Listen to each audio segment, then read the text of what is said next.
기업은 계속적으로 경제활동을 하고 있고, 회계는 그 경제활동 중에서 돈에 관련된 변동사항을 기록하는 게 회계죠. 그리고 회계는 기업의 돈에 관한 기록을 일정한 단위별로, 그죠? 기업의 정보 이용자들에게 정보로서 제공하죠. 그죠? 그래서 기업의 말하자면 재무상태 변동, 기록이 대상이 되는 기업의 거래는 크게 보면 말하자면 회계 기간 중의 거래이냐 아니면 기업의 이해관계자들에게 정보를 제공하기 위한 그죠? 결산 정리이냐로 구별해 볼 수 있어요. 자, 말하자면 기업은 회계 기간 중에는 돈이 왔다 갔다 하거나 그죠? 눈에 보이는 거래의 기록을 회계 처리하지만 결산 기말에는 이 이제 회계 정보라는 것이 기간 개념이 정말 중요한 거거든요. 회계는 일정 기간 단위, 말하자면 회계 단위별로, 회계 기간별로 정보를 제공하기 때문에 재무 상태의 변동 역시 그 기간의 정확한 변동을 보고 해야 되거든요. 그래서 결산 기말에 기업은 돈하고 상관없이 단기의 수익과 비용을 확정하는 업무를 하는데 그게 결산정의예요. 자, 말하자면 결산정의라는 것은 돈이 왔다 갔다 하진 않았지만, 그죠? 이미 이제 말하자면 단기의 성과와 관련된 거는 단기의 회계 기간으로 귀속시키는 절차인데, 그 중에 이제 대표적인 게 퇴직금이에요, 퇴직금. 자, 근로자는 계속적으로 업무를 하고 있잖아요. 그리고 이제 근로자가 퇴직을 하면 퇴직금을 지급하게 되는데, 자, 봐요. 회계 기간 단위로 이제 정보를 제공하는, 해야 되는 회계의 입장에서 봤을 때, 그죠? 자, 그 해당되는 근로자가 근무한 동안, 말하자면 회계 기간 동안 발생한 퇴직금은 기업의, 말하자면 단기의 퇴직금이라는 비용으로 계상해 줘야 되는 게 맞는 거잖아요. 그래서 기업의 결산 정의 중에 퇴직금의 계상이 뭐 그 중에 하나를 할 수 있죠. 그래서 제가 이제 이 말씀을 드리는 거는 말하자면 일반 기업, 영리 기업의 입장과 관리비를 한 달에 한번 부과해야 되는 관리사무소의 관점으로 봤을 때 살짝 접근이 다를 수 있다. 이 말씀 드리는 거예요. 자, 그러면 먼저 기업이라면 봐요. 우리는 자, 보겠습니다. 개인이라면 회계기간이라는 거는 1년 1월 1일에서 12월 31일. 자, 기업, 국가는 자, 회계기간 정보의 제공 단위를 1년을 넘지 못한다 그랬어요. 그리고 개인이라면 무조건 회계기간은 1월 1일에서 12월 31일까지고 법인은 이제 선택할 수 있어요. 자기 기업이 자체적으로. 말하자면 기업이 자체적으로 회계기간을 선택하지 않으면 회계기간은 1월 1일부터 12월 31일까지고. 그죠? 자, 기업은 말하자면 지금 현재의 이 회계 기간을 그죠? 단기라 봤을 때 단기의 정보는 자, 회계 기간의 1월 1일 기초 그죠? 12월 30일이 기말이 될 거 아니에요. 그러면 단기의 정보는 기말 시점의 정보를 제공하는 거예요. 자, 보겠습니다. 회계 기간 동안 거래는 돈이 왔다 갔다 하는 거래를 회계 처리할 것이고 결산 기말에는 결산 정리사항으로 단기의 수익과 단기의 수익과 비용을 확정시켜주는 이런 절차를 거치게 되는데 퇴직금이라는 것은 있잖아요. 말을 보겠습니다.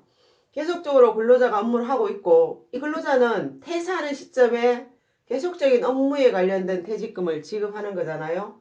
그래서 결산기말에는 결산정의사항으로 단기에 보겠습니다. 현재의 이 직원들 그죠? 현재 우리 기업에 근무하는 이 직원들이 전원 퇴사한다고 가정했을 때 그죠? 줘야 될 전체 퇴직금이 기업의 그죠? 재무 상태에 계상되어 있어야 된다. 그 말씀은 말하자면 전체 퇴직금이 기업의 부채, 자산 부채 자본 중에 부채 계정으로 계상되어 있어야 된다. 그 계정이 퇴직급여 충당부채죠. 자, 회계 기초의 기록을 보면 자, 기록을 했고 회계 기간 중에 퇴직이 발생하면 퇴직급여 충당금을 지급했을 것이고, 자, 그래서 봐요. 결산정리사항으로 지금 현재 시점, 결산정리란 건 결산일 시점에 행하는 회계처리란 말이에요.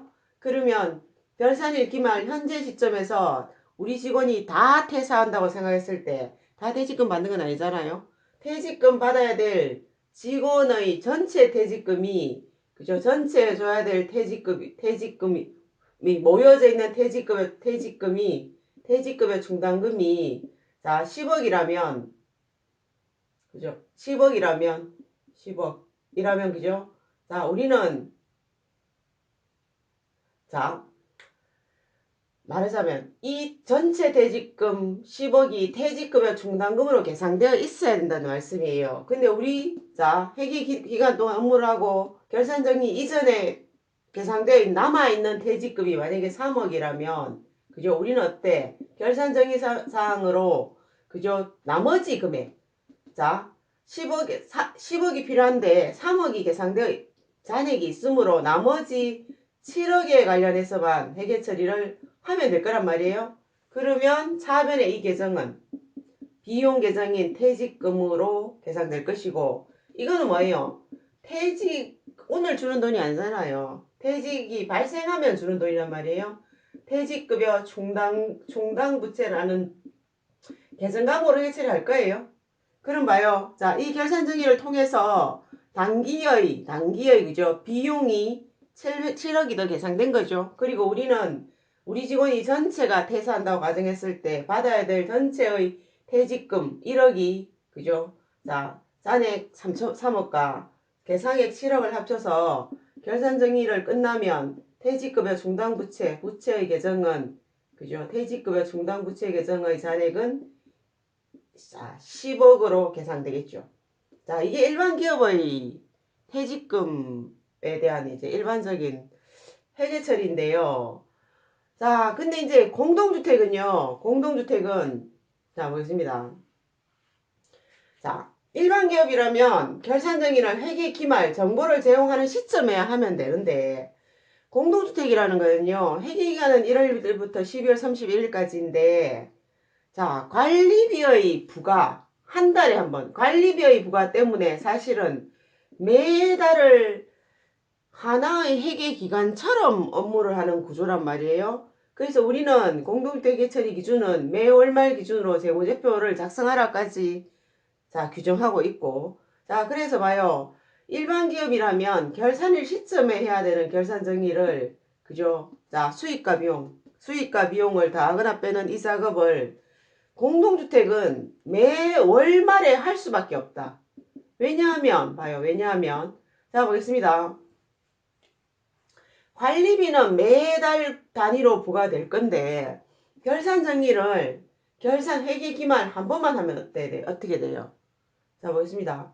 자, 혜택을 누린 사람이 비용을 부담해야 되는 거죠. 말하자면, 매 순간 혜택을 누리는 입주자 등에게, 그죠? 그 당에 해당하는 비용을 부과해야 되는데, 결산 기말에 한 번 하면, 봐요. 이 결산 기말 12월 달 부과해서만 적용이 되는 거잖아요. 그래서 공동주택에게는 일반 기업이 결산일에 한 번 하면 되는 결산 정리를 무조건 매 월말에 해야 된다. 그 말씀은 퇴직금의 계상도 매달 이루어져야 된다. 매달. 그죠? 매달. 퇴직금의 계상이 매달 이루어져야 된다. 말하자면 우리는 관리비용으로 퇴직금을 매달 부과해야 된단 말이에요. 그러면 얼마를 부과할 것이냐? 접근이 좀 다르다는 말씀드려요. 자, 봐요. 일반 기업은 12월 31일 결산 정의를 해요. 그리고 이 시점에 줘야 될 전체 퇴직금이 부채로 계산되어 있어야 되는 거예요. 기업의 부채로. 그죠? 근로자에게 주어야 될 돈으로 계산되어 있는 건데. 자, 공동주택이에요. 자, 우리는요, 매달 퇴직금을 계산한단 말이에요. 그러면 얼마를 계산할 거냐, 문제는. 자, 보겠습니다. 회계 기초부터 매달 퇴직금을 부과할 건데, 전제는 뭐예요? 자, 기말 시점에 결산정의를 하게 되면, 자, 해당되는 퇴직금을 받아야 될 근로자, 1년 이상 근무하는 근로자 이에 한해서 퇴직금만 계산하면 되는데 우리는 봐요. 회계기간의 기초부터 매달 반복적으로 퇴직금을 계산해야 된단 말이에요. 그러면 전제가 뭐겠어요? 지금 현재의 퇴직금이 회계기간에 다 현재의 직원이 회계기간에 다 퇴직금을 받는다는 전제가 있는 거예요. 그래서 어때? 자, 공동주택은 퇴직금의 계상액.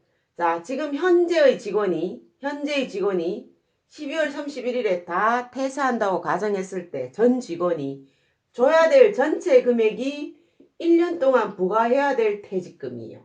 1년 동안 부과해야 될 퇴직금. 1년 동안 부과해야 할 퇴직금인 거죠. 맞죠? 그죠? 그럼 봐요. 그럼 1년 동안 부과할 건데 매달 부과할 퇴직금을 계산할 거잖아요. 그러면 매달은 나누기 11을 해서 매달 똑같은 금액의 퇴직금을 계산하겠죠. 말하자면 관리비로 퇴직금을 부과하는 거예요. 그리고 매 결산기 말 회계 처리가 자, 그래서 우리 기업은 자, 1년 동안 퇴직금을 자, 1200만 원 계산해야 된단 말이에요. 그러면 매달 퇴직금을 그죠? 100만 원 나누기 11에서 100만 원을 부과하는 거죠. 이 계정은 이 관리 비용인 퇴직금은 부과될 것이고 이거는 뭐예요? 다음 달에 주는 돈이 아니고 우리는 퇴직이 발생했을 때 맞죠? 그죠? 퇴직자에게 그 퇴직금으로 지급되는 돈이란 말이에요. 그리고 실제로 만약에 퇴직이 발생하면 어때요? 자, 돈 나가면 이 돈은 어떻게 해? 자, 관리비랑 관련 없죠. 모았는 퇴직급여 중당부채를 준단 말이에요. 중당부채를 감소시키는 회계처리를 한단 말이에요. 퇴직금 200만 원을 주면 퇴직금 중당부채 200만 원 감소시키는 이런 회계처리를 할 거란 말이에요. 자, 보겠습니다. 자, 보겠습니다. 아파트는 자, 관리사무소의 운영 형태에 따라서 회계처리가 달라지는데 자, 보겠습니다. 우리 아파트가 만약에 자치라면 우리는 관리사무소 직원이에요. 그러면 우리는 퇴직금을 매달 부과하면서 그 돈을 매달 우리 아파트에서 모은단 말이에요. 그리고 실제로 퇴직이 발생하면 퇴직금의 중단부채를 없애고 직접 우리가 근무하는 관리사무소 관리 직원이 맞죠? 원천징수를 한 다음에 퇴직금을 주는 이런 업무를 하게 될 거예요. 자, 보겠습니다. 그러면 자, 봐요. 우리가 지금 현재의 직원이 그죠? 결산 기만에 퇴사한다고 가정했을 때 필요한 전체 퇴직금을 매 1년 동안 부과한다고 가정하면 그죠? 자, 보겠습니다. 퇴직급여 중당부채는요. 점점점 많아지죠. 맞죠? 그죠?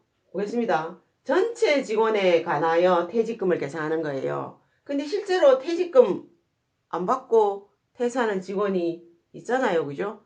그러면 그 직원에 관한 퇴직금은 말하자면 부과는 했지만 지급하지 않았기 때문에 퇴직금의 중당부채의 잔액으로 남아있는 거죠. 자, 그래서 우리가 이제 말하자면 이 충당금이라는 계정은요. 부채 계정이잖아요. 그죠? 자, 공투자 회계가 자산은 그죠? 기업이 가진 모든 것은 그죠? 부채 나머 것과 자, 소유주의 것. 자산은 부채 더하기 자본이 회계 등식인데 충당금이랑 부채가 일단 늘어난다는 얘기는 그만큼 뭐겠어요? 상대적으로 자산이 느슨해진다는 의미예요. 안 그렇겠어요? 그래서 관리주체의 입장에서는 자, 이 충당금 형태의 부채를 가지고 가는 게 뭐 좋아요. 그죠? 맞죠? 그래서 우리는 대부분 관행적인 업무는 자, 매년 전 직원에 관련된 퇴직금을 그죠? 계상하고 부과하는 업무를 해왔는데 자, 보겠습니다. 그러면 그러면 아파트라는 구조는 자, 전 직원에 관련해서 퇴직금을 계상해요. 근데 퇴직금을 실제로 받아가지 않는 직원이 상당히 있을 수 있단 말이에요. 그러면 우리가 이런 말하자면 매년 필요한 만큼 매년 그죠? 전체 직원에 관한 퇴직금을 매년 고민 없이 부과하면 퇴직금의 중상부채가 늘어나게 돼 있어요. 과다 계상하게 돼 있단 말이에요. 그래서 국토부는 좋아하지 않겠죠. 왜냐하면 퇴직급여 중당부채가 많다는 말씀은 결국은 뭐예요? 관리사무소가 입주자 등에게 필요 이상의 돈을 부과했다는 의미인 거죠. 그죠? 관리사무소는 필요한 만큼 부과하는 거죠. 맞죠? 필요한 만큼 부과하는 거예요. 그래서 어때요? 자, 보겠습니다. 자, 우리가 자치관리이고 우리 아파트가 자, 자치관리가 이고 우리가 퇴직금을 매달 계산할 때 최소한 그죠? 회계 기초에 당해년도의 퇴직금 계산 부가액을 결정할 때는 어때요? 뭘? 자, 퇴직급여 충당금 잔액을 고려해서 당기의 부가액을 결정해야 된다는 말씀을 드리는 거예요. 자, 보겠습니다. 회계 기말이 왔을 때 퇴직급여 충당부채의 잔액이 5천만 원 있어요. 그죠? 있는데 우리가 올해 그죠? 차기에 전체 부과해야 될 퇴직금이 자 8천만 원이란 말이에요. 그럼 우리는 어떻게 해야 돼요? 잔액 5천만 원을 제외한 나머지 3천만 원만 매달 부과하는 업무를 매년 3천만 원을 12달로 나누어서 매달 부과하는 업무를 해야 되겠죠. 그러면 어때요? 우리는 자 보겠습니다. 필요 이상의 관리비를 부과하지 않고 맞죠? 관리사무소는 적정한 재무 상태를 유지하는 그런 이제 말하자면 국토부가 원하는 바른 업무를 할 수 있을 것 같아요. 그죠? 그리고 입주자 등도 자 보겠습니다. 매 전 직원에 관련해서 매달 똑같은 전체 퇴직금을 부과할 것이 아니라 그죠? 자, 퇴직금을 받아가지 못한 퇴직금을 못 받는 직원을 감안한 그죠? 퇴직금의 중당부채의 잔액을 감안한 부과를 하게 된다면 맞아 적정한 관리비의 부과가 될 수 있을 것 같아요.